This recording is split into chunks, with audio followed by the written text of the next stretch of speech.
let's start off with Steve's player comparison. And I think this one's pretty interesting. You have to kind of get in the Wayback Machine. If there's any Zoomers watching, we apologize ahead of time because the first player that Steve compared Scottie Barnes to is, why don't you let us know? Yeah, it's been a comp that I've had for him for some time because I think in many ways, it makes a lot of sense. But Chris Webber of what were they, the Fab Four way back? But yeah, he's similar in the sense that he is a big forward who can kind of do it all, bit of utility knife action. Struggled with his three-point shot throughout his career, wasn't much of a shooter, and hopefully the plan for Scottie is to definitely develop that a lot more than what it's been. But for being real, it's been a struggle for him. And Weber came in a better scorer than Scottie, but in a same way of getting the buckets of very powerful guy. He's able to get in the lane, and like I've wanted to potentially do a Garnett kind of comp for Scottie, but I don't think he has that much dog in him. But I think he's got a lot of dog in him, which is kind of the Chris Webber of it all, where he's an energy guy as well. So I've liked that for some time. Um, Kind of a yeah, big forward hybrid because I remember Chris exactly. Webber was one of the guys where um, a lot of the time in the 90s and in the 2000s, there was a pejorative term for a player who was, you know, a little bit under center sized who played as a big, and it was called a tweener. That doesn't Yeah. really exist anymore because the NBA has done a good job of figuring out how to incorporate players like that into the league, especially if they can shoot. But Chris Webber was a guy who was kind of broke the mold in a lot of ways. Hmm. He was a guy who could handle the ball. He was a guy who could pass. He could set screens, finish at the basket. He was kind of a pretty revolutionary player. Played for the Kings and then he played for the Sixers, but he was kind of cooked when he was playing for the Sixers. Yeah. But really exciting player, multiple time All Star. Yeah. I think that's a pretty good comparison. I think Scotty's a little smaller than he is. I think Chris Yeah. Webber was like a solid 6'10". Hmm. Yeah, he never played like a traditional big in a similar way that Scottie Barnes doesn't. They're both kind of like Yeah. ballers a little bit. Yeah, because I think to find like an exact comp right now for Scotty is a bit difficult because he is kind of an interesting player in the way that he has a bit of some awkwardness to his movements and everything. So I think that Chris Webber was a bit more fluid, but when I was going through a lot of tape and stuff on Webber and everything, very similar like Scotty kind of has those go-go gadget extendo arm dunks where he just hangs it out there and just gets up there. Weber had a lot of those. So that was an interesting kind of aesthetic comp that I thought was kind of similar. Yeah, no doubt about it. Um, Let So me put this one out.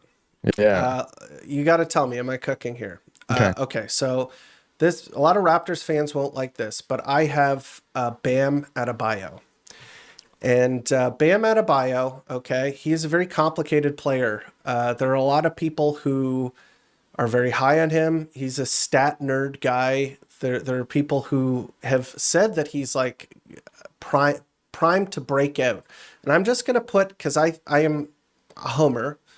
I am putting here just a little green arrow where I think that he's going to be better than Bam Adebayo is and was. But I think as in a similar way, he is going to be a kind of like hybrid passing big screen setter who can handle the ball a little bit, finish on the inside, make plays for other people, play amazing defense. Bam Adebayo also, they have been trying to make him more of a shooter, but he has had issues doing that. Bam Adebayo also plays the five more yeah, than Scottie Barnes does. So that could be kind of where things are different. I don't know if Scottie Barnes is physically able to do what Bam Adebayo does at the five, but I think it's kind of a similar role for him. Did I cook? I think you did in the sense that there are many people, and I've considered it too, that think that this is the type of player that Scotty should accept being. and lean into that role type because I think he could very much succeed as that. If you go back to, I think even his sophomore season, that was a bit of a struggle season, but there was a moment where Nick Nurse played him as a five, and he had like 5 games in a row where he averaged like 22, like 10 and 8 or something. It was like his best stretch of the season. Yeah. And then I don't know, maybe Yak was hurt or whoever it was, and then they put him back in his position as a three, and that was forgotten about. But he really succeeded doing that. So I think accepting being a Bam Adebayo, he could be a very productive player. A little bit less of handling of the ball, a little bit more of getting it in your spots where you're already going to be able to cook and get up a floater or get, and step out for more corner threes than those early clock pull-up threes, which didn't work for him last season. I could definitely see that working. I like that.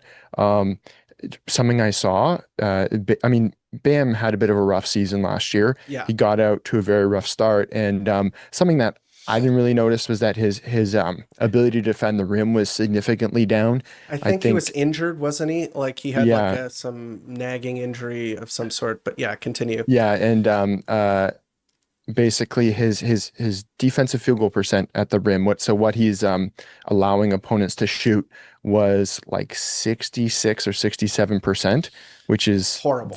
yeah, horrible. Whereas Scotty's was, I think, 54 or 55. He was in the top 10. I think he was 10th in defensive field goal percent. In terms of if you qualified, if you had over 300 rim attempts on you. So Scotty did quite a great job actually as a rim defender, where Bam last season was not, but typically before that he was a pretty decent rim defender. Yeah. So I think it's a good comp, and I think Scotty could play in that way, and it would become a better comp. Maybe he Scotty, will play more in that way this coming season now exactly, that that's a they good have thought. Brandon Ingram. So, Yeah. and I'm going to just throw it out here. Everybody has seen this comparison before, but Giannis Antetokounmpo, uh, and I just like I put the up next to Bam.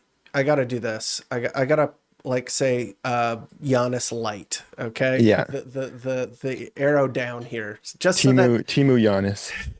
so that we can't get clipped here Yeah. if somebody is hate watching this stream for some reason and saying like, oh, look at these homers, they're comparing him to Giannis.